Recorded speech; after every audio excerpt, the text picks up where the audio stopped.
اور جو بھی ایوان اقتدار میں ہے وہ کان کھول کے سن لیں. آپ ہماری زبانوں کو بند نہیں کر سکے, آپ نہیں کر سکیں گے. آپ ہمارے قلم نہیں چھین سکے, آپ نہیں چھین سکیں گے. آپ ہمارے کیمروں کو بند نہیں کر سکے, آپ نہیں بند کر سکیں گے. جو کوشش آپ نے کرنی ہے کر لیجئے, جو کرنا ہے وہ آپ کر لیں, جو ہتھ کنڈا آزمانا ہے وہ آزمانے. لیکن سچ کا یہ سفر جو چلا ہے وہ چلتا رہے گا انشاءاللہ. یہ صرف کہنے کی بات نہیں ہے, آپ دیکھ لیں گے آنے والے دنوں میں. اور میرے بھائیوں, آنے والا وقت شاید اس سے بھی زیادہ سخت ہے. کہاں ہے آج جنرل مشرف؟ کدھر ہے آج جنرل مشرف؟ مجھے بتائیے.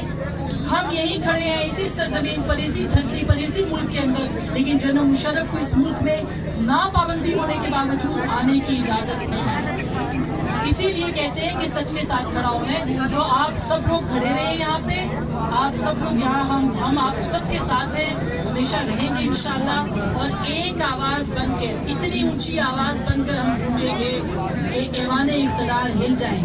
اور جہاں جہاں آواز کو جانا ہے وہاں وہاں یہ آواز جائے گی. اب یہ قافلہ نہیں رکے گا انشاءاللہ تعالی. بہت بہت شکریہ.